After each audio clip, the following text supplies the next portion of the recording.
Hey guys, Toby Mathis here, and a lot of you guys know that I'm a tax attorney and that I've been doing this for a couple decades plus, and that at Anderson we do tens of thousands of tax returns. We work primarily with investors, almost exclusively with investors, primarily folks that are in stock market and real estate, but lots of different investments. And here's what I found after working with really wealthy folks over the years. They all have similar characteristics about the type of income that they make. And so I started noticing this probably 15 years ago and started tracking it. I used to use software to recreate people's assets so I could see what type of assets they were holding. There's insurance companies that use that, and I was like, I used it just because I wanted to know what my clients were investing in. And then I started talking to more and more people, and then I started digging into the other tax information that's out there, including by the IRS, and this is what I found interesting. There's really 8 types of income. And the number one that everybody knows is W-2 income. The stuff that I make is my wages. Number 2 is, hey, there's profits that I make off of a business. Sometimes I'm a silent partner, sometimes I'm active. And then you have things like rents, royalties, dividends, interest, and capital gains, both short-term and long-term. In all, there's 8 types of income. And I started noticing that the wealthy really focused on having multiple streams of income. In other words, they weren't relying on one type of income. And if that's you, and if you're looking at yourself going, I want to be wealthy, and you realize all you have is W-2 income, then we need to diversify into other types of income.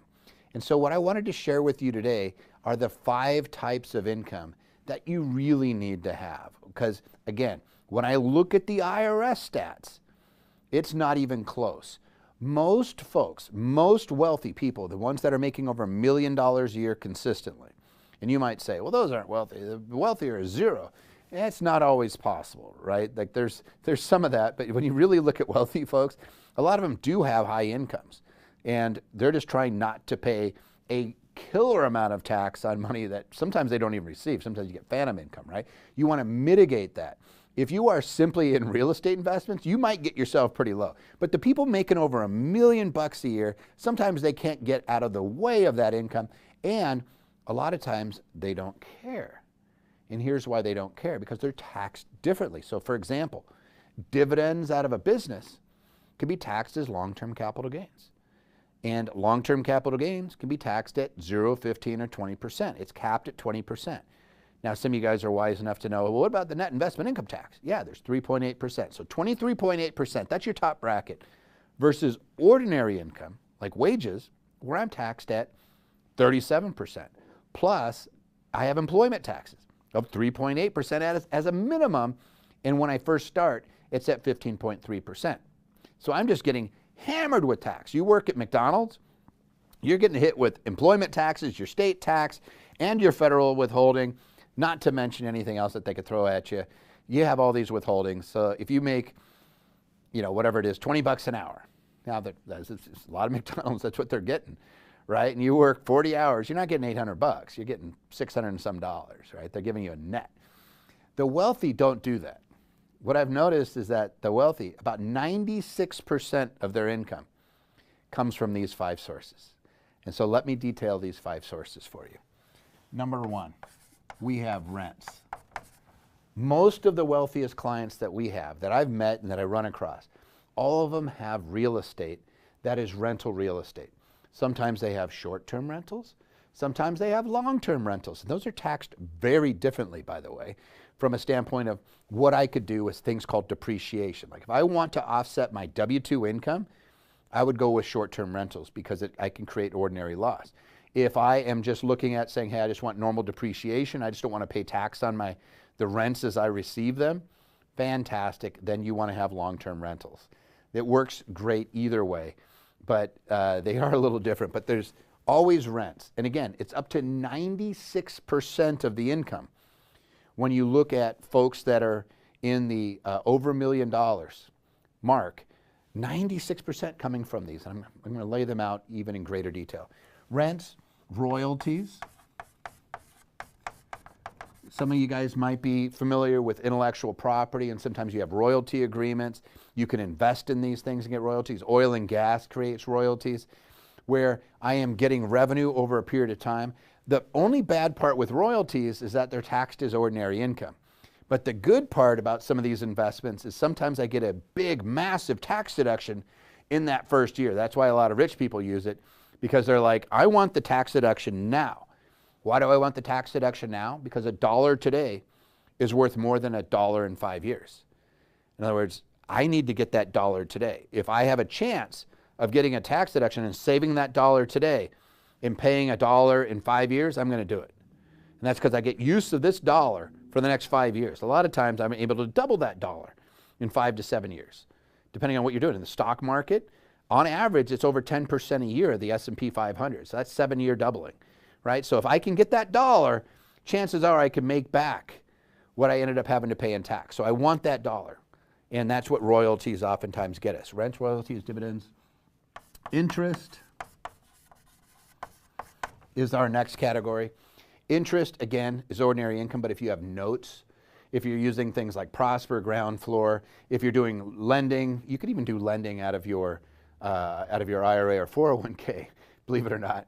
But you get interest and you start making money from what people are paying you for the use of your money. It's called interest. And again, wealthy folks have all 3 of these categories. Quite often they have all 5 types of income. Sometimes they have 6, but in most cases they have at least 3. In fact, the majority of returns that I looked at that were over $1 million had at least 3 types of income. So if all you did is you had your W-2 income and you added 1 or 2 of these, you're great. But we have rent, royalties, interest, and then this is the big one. Dividends. I don't know what happened over the last couple generations, but our grandparents would invest for dividends. They would invest in businesses expecting to get paid. They wouldn't invest in something and hope that it goes up. They didn't care if it went up. If I gave Uncle Ned a loan for his business, right, and he's paying me interest, I don't care about the business. If I gave Uncle Ned a contribution into his business and I said, hey, I want to be a part owner, I want to get paid. I'm not hoping that someday we sell the business and I get money. What I'm saying is, hey, give me what's part of that profit every year, Ned. Like Uncle Ned, we're making money on pizzas. Give me some of that. Yeah, maybe I'm a 50-50 owner. I want 50% of the profit. Give me that. Well, that's dividends. Dividends from publicly traded companies, U.S. companies, are taxed as long-term capital gains, which means they're at 0, 15, or 20%, depending on your tax bracket. They get preferential treatment. That's why rich people love dividends, because number one, that's a huge chunk of the revenue that comes in. That's part of the S&P. It's about 40% of that growth of 10% a year. It's over 10% a year, almost 11% the S&P historically since its inception has returned, and about 40% of that is dividends. If you're not getting dividends on your investments, you're literally just leaving money on the table. And there's folks that invest in companies, they're called growth companies. They don't pay anything. They don't make profits that they pay out to shareholders. It's crazy. Like, why would you do that? Remember what I said about $1 today is worth more than $1 tomorrow? Why would you just hope that you get your $1 back and maybe it goes up in value? I want to get paid as we go along. You know who's really good at this? Warren Buffett. Warren Buffett bought Coca-Cola back in the 80s. He's getting hundreds of millions of dollars off of Coca-Cola and Apple and dividends every year. Like, it's a ridiculous amount of money. Berkshire Hathaway makes just a huge amount of money just on the interest of the money that it has, right? They're really good about getting multiple streams of income off their portfolio.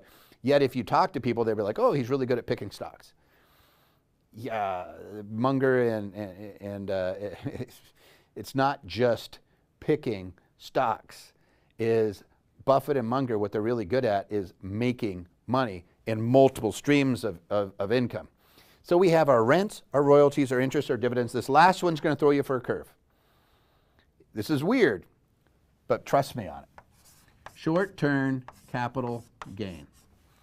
Short-term capital gains. And you're going to say, why would you have short-term capital gains? It's taxed as ordinary. The reason people love this is when you become a stock market landlord. This is when you start renting your stocks out to other people.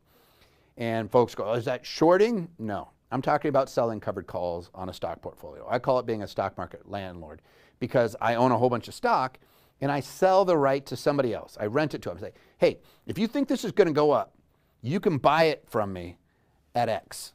So if I have a stock that's worth $100 and hey, it could go up to 110 and somebody's willing to give me $1, I'll pay you $1 a share to buy it for $110 for the next 3 months.